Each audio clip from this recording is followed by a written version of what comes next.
சிம்ம ராசிக்காரர்களே, உங்கள் வாழ்க்கை இனி எப்படியெல்லாம் மாறப்போகுது? இதுவரை இருந்து வந்த பிரச்சனைகள்லாம் எப்படி தீரப்போகுது? காலம் எப்படி உங்களுக்கு மருந்தாக ஆகப்போகுதுன்னு பார்க்கலாம். இவ்வளவு நாள் பட்ட பாடு கொஞ்சம் நஞ்சம் கிடையாதுங்க, ஜாஸ்தியாக பட்டிருப்பீங்க. சிம்ம ராசிக்காரர்களுக்கு மனசு அவ்வளவு வலிக்கும் அளவுக்கு தான் கஷ்டம்லாம் தாங்கியிருப்பீங்க. உங்களோட கஷ்டத்தை யாருமே புரிஞ்சிக்கவும் மாட்டாங்க. நீங்கள் நல்லா இருக்கிறதா நினச்சிக்குவாங்க, இல்லை உங்களை பார்த்து பொறாமப்பட ஆரம்பிப்பாங்க. ஆனால் உங்களுக்கு தான் தெரியும் அதோட வலி என்ன, நீங்கள் எந்த இடத்துல இருக்கீங்க, எதனால் பிரச்சனை, எந்த இடத்துல பிரச்சனைன்னு சொல்லிட்டு உங்களுக்கு மட்டும்தான் தெரியும். மற்றவங்களுக்கு அது வெளியில் தெரியாது. நீங்கள் ஏதோ ராஜ வாழ்க்கை வாழற மாதிரியும் அதில் அவங்களுக்கு இன்னும் பொறாமப்பட்டுக்கிட்டு இன்னும் உங்களுக்கு தொல்லை கொடுத்துட்டு இருந்திருப்பாங்க. இந்த மற்றவங்க உங்கள் கூட இருக்கிறதே நிறைய பிரச்சனை தாங்க. யார் நல்லவங்க யார் கெட்டவங்கன்னு உங்களால் இப்போ கண்டிப்பாக பிரித்து பார்க்கவே முடியாது. நல்லவங்க மாதிரியே தான் பேசுவாங்க, உங்களுக்காக சப்போர்ட் பண்ணுவாங்க, உங்கள் கூட பேசி சிரிப்பாங்க, உங்ககிட்ட இருக்கிற உண்மைகளை எப்படியாவது பேசி வாங்கிடுவாங்க. ஆனால் அடுத்த நிமிஷம் அவங்களோட முகத்தை காமிக்க ஆரம்பிப்பாங்க. உங்களுக்கு இதை மாதிரியான ஆள் நீங்கள் உங்களுக்கு இந்த பிரச்சனை இருக்குதுன்னு அதையும் சொல்லி காமிப்பாங்க. அதையும் உங்களுக்கு வலி ஏற்படுத்தி விடுவாங்க. வெளியும் போயிட்டு சொல்லி உங்களுக்கு இன்னும் மன உளைச்சலை ஏற்படுத்தி விடுவாங்க, அவமானத்தை ஏற்படுத்தி விட்டுருவாங்க. இது எல்லாத்தையுமே சந்திச்சுக்கிட்டே வரீங்க. நீங்கள் சிம்ம ராசிக்காரர்கள் சிங்கம் போல தான் இருப்பீங்க. இருந்தாலும் உங்கள் மனசு குழந்த மனசுங்க. யாருக்காவது ஒரு பிரச்சனைன்னா உடனே ஓடி போய் செய்யணும்னு ஆசைப்படக்கூடியவர்கள் நீங்கள். ஆனால் அதுவே உங்களுக்கு பிரச்சனையை ஆக்கி விடுறதுக்கு தானே அவங்க முயற்சி பண்ணுறாங்க. உங்களோட கெப்பாசிட்டி என்னன்னு சொல்லிட்டு அவங்களுக்கு தெரியும். எதை செய்தால் நீங்கள் மயங்கிடுவீங்க, எதனால் உங்கள் மனசு இலகுன்னு அவங்களுக்கு தெரிஞ்சு தானே உங்களை இத்தனை நாள் ஆட்டி படைச்சிக்கிட்டு இருக்கிறாங்க. ஒன்றுமே பண்ண முடியாமல் தவிச்சு இருக்கீங்க நீங்கள். இவங்களெல்லாம் என்ன பண்ணுறதுன்னு தெரியாது, விட்டு விலகவும் முடியாது. ஆனால் உங்களுக்குள்ள ஒரு கவலையும் கஷ்டங்களை மட்டும் அனுபவிச்சுட்டே வரீங்க. பல நாட்களாக இது நடந்துகிட்ருக்கு. எந்த காரியம் எடுத்தாலும் வெற்றி அடையவே முடியாது. ஏதோ ஒன்று செய்கிறோம், ஒரு நல்லது பண்ணுறோம், வீடு கட்டுறோம், இல்லை இடம் வாங்க போகிறோம், இல்லை பொருளாதாரத்தில் மேம்பட போகிறோன்னா முடியவே முடியாது. உங்களை ஏதோ ஒரு சந்தர்ப்ப சூழ்நிலையில் நீங்கள் உங்களை கடனாகவே வச்சுருப்பாங்க. கடன் தலைக்கு மேலே கடனை உங்கள் தலையில் சமக்கிறதுக்கு தான் இப்போ வரைக்கும் இருந்துகிட்ருக்கீங்க, சமந்துட்டு தான் இருக்கிறீங்க. ஏன்னா உங்களை முன்னேறணும்னு அவங்க நினச்சிருந்தாங்கன்னா தான் உங்களுக்கு பிரச்சனை இல்லாமல் இருக்குமே. நீங்கள் கையில் காசு வச்சுருக்கீங்கன்னு தெரிஞ்ச உடனே போதும், இத்தனை நாளாக ஓடி ஒளிஞ்சவங்க கூட உங்கள் கூட வந்துட்டு ஒட்டிக்கிட்டு இருக்கிற காசை எடுத்துகிட்டு போயிருப்பாங்க. அவங்க உங்ககிட்ட பேசாமல் போவாங்க, முகத்தை காமிச்சிட்டு போவாங்க. ஆனால் உங்ககிட்ட தேவை இருக்குது, உங்களோட தேவை வேணும், வேறு வழி இல்லைன்னா அடுத்த நிமிஷம் உங்கள் பாதத்தை பிடிச்சி சரணாகதி அடைகிற மாதிரி அடைஞ்சி அவங்களோட காரியத்தை சாதிச்சுக்கிட்டு உங்களை மறுபடியும் அதே இடத்துல விட்டு மேலும் மேலும் இம்சை தாங்க பண்ணியிருப்பாங்க. ரொம்ப கஷ்டத்தை உங்களுக்கு காமிச்சிருப்பாங்க. இதனாலே சிம்ம ராசிக்காரர்களுக்கு யாரை பார்த்தாலும் ஒரு சந்தேகமாகவே பார்ப்பீங்க. வேறு வழி இல்லை, அவங்க பண்ணி வச்ச வேலையால் நல்லவங்க கூட உங்களுக்கு ஒரு சந்தேகமாகவே பார்ப்பீங்க. இவங்கெல்லாம் நமக்கு நல்லதாக பண்ணுவாங்களா, இல்லை இதே மாதிரி கூட பழகிட்டு மறுபடியும் நம்மளை அசிங்கப்படுத்தி விட்டுருவாங்களோ அப்படின்ட்டு ஒதுங்கி உங்களையே நீங்கள் தனிமைப்படுத்தி வச்சுருக்கீங்க. முக்கால்வாசி பார்த்திங்கன்னா சிம்ம ராசிக்காரர்கள் நிறைய பேர் இதை தான் பண்ணி வச்சுருக்காங்க. தனிமை, அவங்களுக்குள்ளேயே தனிமைப்படுத்திக்கிறது. இது இன்னும் அவங்களுக்கு வலியை தான் கொடுக்கும். ஏதாவது கொஞ்சம் பேசுகிறதுக்கோ இல்லை அவங்கக்கிட்ட சிரிக்கிறதுக்கோ ஒரு ஆள் இல்லாத பொழுது சிம்மராசிக்காரர்கள் எப்படி இருப்பாங்க? கட்டுன்னு தான் இருப்பாங்க, கோபமாக இருப்பாங்க. ஏன்னா அவங்க எப்பயுமே பலமாக நிற்கணும்னு தான் நினச்சிட்டு இருப்பாங்க. யாரையும் பார்த்து பயப்படக்கூடாது, நம்ம பலமாக நிற்கணும், நிறைய பேருக்கு நல்லது பண்ணணும், நம்மளால் முடிஞ்ச உதவியை பண்ணணும்னு நினச்சவங்க தான் சிம்மராசிக்காரர்கள்.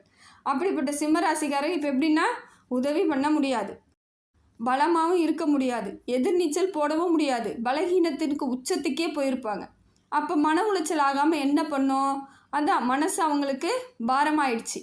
மனபாரம் அவங்களுக்கு இன்ன வரைக்கும் குறையாமல் வச்சிட்ருக்காங்க. மேற்கொண்டு ஏற்றிக்கிட்டும் இருப்பாங்களேக்கோசரம் குறையிறதுக்கான வாய்ப்புகளை அவங்க நினச்சாலும் செய்ய முடியாது.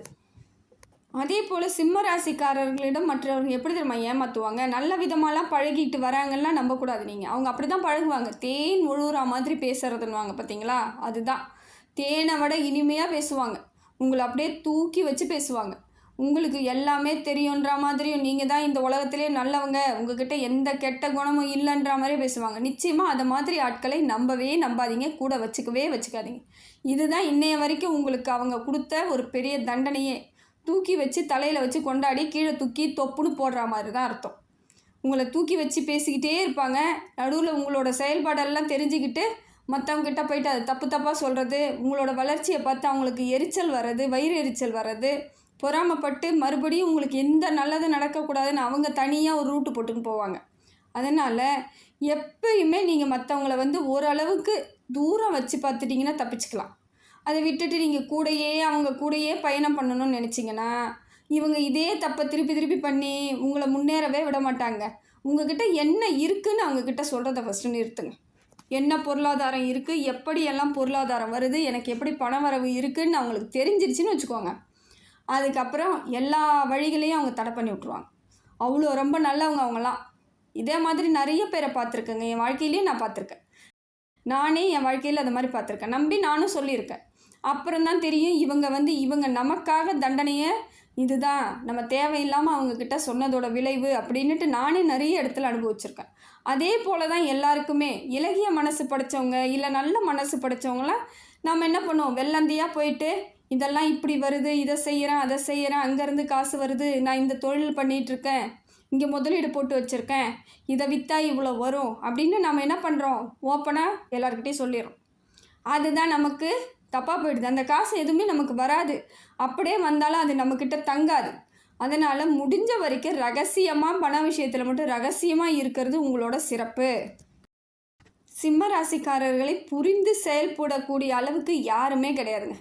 அவங்க யாருமே மற்றவங்க உங்கள் கூட இருக்கிறவங்க உங்களை புரிஞ்சிக்கவே மாட்டாங்க. நீங்கள் என்ன வழியில் இருக்கீங்க, எவ்வளோ கஷ்டத்தில் இருக்கீங்க, எவ்வளோ பண பிரச்சனையில் இருக்கீங்கன்னு யாருக்கும் தெரியாது.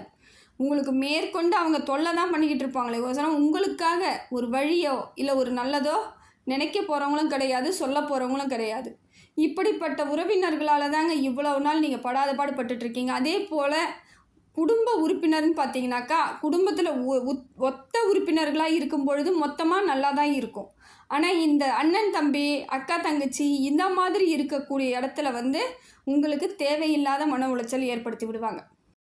அண்ணன் தம்பியாக இருந்தாலும் அதே தான் நடக்கும், அக்கா தங்கச்சியாக இருந்தாலும் அதே தான் நடக்கும். ஏன்னா அவங்களுக்கு உங்கள் பேரில் எப்பயும் ஒரு பொறாமை இருந்துக்கிட்டே தாங்க இருக்கும். என்றைக்கா இருந்தாலும் உங்களை கீழே விழுந்தால் சந்தோஷப்படணும் அப்படின்ற எண்ணத்திலே தான் இருப்பாங்க. ஒரு உடம்பு சரியில்லைனா கூட பார்க்க வரா மாதிரி உங்களை கேவலமாக பேசுகிறது, ஏளனமாக பேசுகிறது இதெல்லாம் நிறைய நடந்திருக்கும். சிம்மராசிக்காரர்களோட வாழ்க்கையில் இது அத்தனையும் நிறைய நடந்திருக்கும். உடம்பு சரியில்லைன்னா இவங்களை யாரும் பார்க்க சொல்ல போகிறது கிடையாது. இவங்க பார்த்தா அந்த உடம்பு ஒன்றும் நல்லாயிட போகிறதும் கிடையாது. இருந்தாலும் வருவாங்க, நானும் வரேன், எனக்கு எல்லாம் இருக்குது, எல்லா விதத்துலேயும் நான் சரியாக தான் இருக்கேன்னு சொல்லிக்கிட்டு உங்களை இன்னும் மேலும் துன்பப்பட வச்சுட்டு தான் போயிருப்பாங்க. இதனாலே இன்னும் உடல் பலகீனம் ஆகினவங்களாம் நிறைய பேர் இருக்காங்க. எதுவாக இருந்தாலும் புரிந்து கொண்டு செயல்பட்டால் தப்பிச்சுக்கலாங்க. யார் எப்படி அப்படின்னு முதல்ல புரிஞ்சுக்கிறதுக்கு நமக்கு டைம் எடுக்கும். அது ரொம்ப கஷ்டம்தான். எல்லாரையும் நம்ம ஒரே மாதிரியும் பார்க்க முடியாது, இல்லை அலட்சியப்படுத்தவும் முடியாது. அவங்க யாருன்னு அவங்க குணத்தை புரிஞ்சுக்கிறதுக்கே கொஞ்ச நாள் ஆகும். அது வரைக்கும் உங்களுக்கு தடுமாற்றமாக தான் இருக்கும். அதை புரிஞ்சுக்கிட்ட அப்புறம் வேணுமா வேணாமா, இவங்க நமக்கு முக்கியம் இல்லையான்னு அதையும் நீங்கள் தேர்ந்தெடுக்கணும். அதுக்கப்புறம் தான் உங்கள் வாழ்க்கையில் ஒரு வெளிச்சம் ஏற்படுங்க. அதுக்கப்புறம் தான் வாழ்க்கையில் வெற்றி ஏற்படும். கிரக நிலவரமே சரியாக இருந்தாலுமே கூட இருக்கிறவங்க நமக்கு எந்தவித தொல்லையும் பண்ணாமல் இருந்தால் தான் எல்லா விதத்துலேயும் நம்ம தப்பிச்சு வர முடியும். சிம்ம ராசிக்காரர்களுக்கு இப்போ நேரம் அருமையாக இருக்குதுங்க. இனி வரக்கூடிய காலம் தலை நிமிர்ந்து நிற்கலாம். யாரெல்லாம் உங்களை போட்டி போட்டாங்களோ அவங்க முன்னாடி நீங்கள் போட்டு எதிர்நீச்சல் போட்டு நின்றுடுவீங்க. அதை தாங்கிக்கிற சக்தி அவங்களுக்கு இல்லாமல் இருக்கலாம். இப்போயும் அவங்க பிரச்சனை கொடுக்கறதுக்கு வாய்ப்புகள் இருக்குது. எச்சரிக்கையாக இருக்கணும். இதுக்கு முன்னாடி இருந்த மாதிரி இல்லாமல் இப்போ கொஞ்சம் எச்சரிக்கையாக இருந்தால் மட்டும் போதும். உற்றார் உறவினர்கிட்ட ரொம்ப ஜாக்கிரதையாக இருக்க வேண்டிய காலகட்டங்க இது. ரொம்ப ஜாக்கிரதையாக இருக்கணும். நிச்சயமாக அவங்க ரொம்ப நல்லவங்கன்னு நினச்சி எதையாவது செய்து வச்சிட்டிங்கன்னா அது உங்களுக்கு பெரிய பிரச்சனை ஏற்படுத்தி கொடுத்துருவாங்க. தீராத பழி காலத்துக்கும் உண்டாயிடும். காலத்துக்கும் அவங்க தீராத பழி ஏற்படுத்துறதுக்கு தான் அவங்க முயற்சி பண்ணிக்கிட்டு இருக்காங்க. ஜாக்கிரதையாக இருக்கணும். இந்த பழியிலேருந்து நான் இல்லை, இது எனக்கு இல்லை அப்படின்னு நீங்கள் சொல்லவும் முடியாது, யாரும் காது கொடுத்து கேட்கவும் முடியாது. அது நமக்கான வேலையும் கிடையாது. அதனால் முன்னெச்சரிக்கையாகவே ஜாக்கிரதையாக இருந்துக்கோங்க. யாராவது உங்கள் பேரில் பழி போடுறாங்க, பழி போட்டுருவாங்க, பிரச்சனை ஆகும்னு தெரியறதுன்னா உடனே உஷாராயிடுங்க. அதிலிருந்து வெளியே வர்றதுக்கு முயற்சி பண்ணுங்கள். அதே போல் சொந்தக்காரர்களால் உங்களுக்கு பொருளாதார விரயம் நிச்சயமாக ஏற்படுங்க. உங்களால் உங்களுக்கு எந்த பிரச்சனையுமே வராது. உங்கள் சொந்தக்காரங்களால் நிச்சயமாக பிரச்சனை வரும். அதனால் அதையும் நீங்கள் பார்த்துக்கணும். அவங்க சாதாரணமாக பிரச்சனை இழுத்து விட்டுட்டு போக மாட்டாங்க. பெரிய பெரிய பிரச்சனை, பெரிய பெரிய வம்பெல்லாம் செஞ்சு வச்சுட்டு போயிடுவாங்க. அதை காலத்துக்கும் தாங்கிறதுக்கு ரெடி ஆகிறதுக்கு நீங்கள் தான் இருக்கணும். அதனால் அந்த மாதிரிலாம் வராமல் இருக்கிறதுக்கு முதற்கூட்டியே முயற்சி பண்ணுங்கள். மன உளைச்சலாகவே இவ்வளோ நாளாக இருந்திருப்பீங்க. இருந்தாலும் இப்போ அந்த மன உளைச்சலேருந்து வெளியே வரணும்னு நினைங்க. சிம்மராசிக்காரர்கள் அந்த பிரச்சனையிலேருந்து வெளியே வரணும், தைரியமாக இருக்கணும், எந்த கவலையும் இல்லாமல் இருக்கணும். என்றைக்கா இருந்தாலும் நமக்கானது எங்கேயும் போகாது, இப்போ இல்லாமல் தான் இருக்குது, ஆனால் நிச்சயமாக திரும்பி வரும், எங்கேயும் போகாதுன்ற ஒரு நம்பிக்கையோடு இருங்க. நிச்சயமாக சொல்கிறேங்க, உங்களுக்கு உரியது எங்கேயும் போகாது. இந்த முறை இந்த டைமில் வேணால் நம்ம கையில் இல்லாமல் இருக்கலாம், இப்போ வேணால் நம்ம கையில் இல்லாமல் இருக்கலாம், ஆனால் நமக்காக எங்கேயோ ஒரு இடத்துல பத்திரமாக தான் இருந்துக்கிட்டு இருக்குன்னு நினைக்கணும். எந்த பொருளாதாரமாக இருந்தாலும் சரி, உறவினர்களாக இருந்தாலும் சரி, எதுவாக இருந்தாலும் இந்த டைம் நமக்கு இல்லைன்னாலும் இந்த வெற்றி மறுபடியும் நமக்கு தேடி வரும். அது வரைக்கும் காத்திருக்கணும் அப்படி சொல்லிட்டு பொறுமையாக காத்திருங்க. நிச்சயமாக உங்களுக்கு நல்ல பலன் கிடைக்கிறதுக்கான வாய்ப்புகள் அதிகமாக இருக்குதுங்க. சிம்ம ராசிக்காரர்கள் கோவப்படுறதை கொஞ்சம் குறைச்சிக்கோங்க. வேறு ஒன்றும் தேவையில்லை, கோவத்தை குறைச்சிக்கோங்க. ஹனுமன் வழிபாடு உங்களுக்கு சிறந்ததுங்க. ஹனுமன் வழிபாடை மட்டும் தொடர்ந்து செஞ்சுக்கிட்டே வாங்க, ரொம்ப நல்லது, விசேஷம். இதை மாதிரி பண்ணும் பொழுது நிறைய உங்கள் வாழ்க்கையில் நிறைய மிராக்கள், அதாவது எதிர்பார்க்காத சில விஷயங்கள்லாம் நல்லதாகவே நடக்கும். அப்போ தான் உங்களுக்கு புரியும் எப்படி இதெல்லாம் நடக்குது அப்படி சொல்லிட்டு. அதனால் ஹனுமனை மட்டும் கெட்டியமாக பிடிச்சிக்கோங்க, ஹனுமன் வழிபாடு செய்யுங்க. இனி வரக்கூடிய காலம் சிறப்பான காலமாக இருக்குங்க. சப்ஸ்கிரைப் பண்ணாதவங்க சேனலை சப்ஸ்கிரைப் பண்ணிக்கோங்க. நன்றி.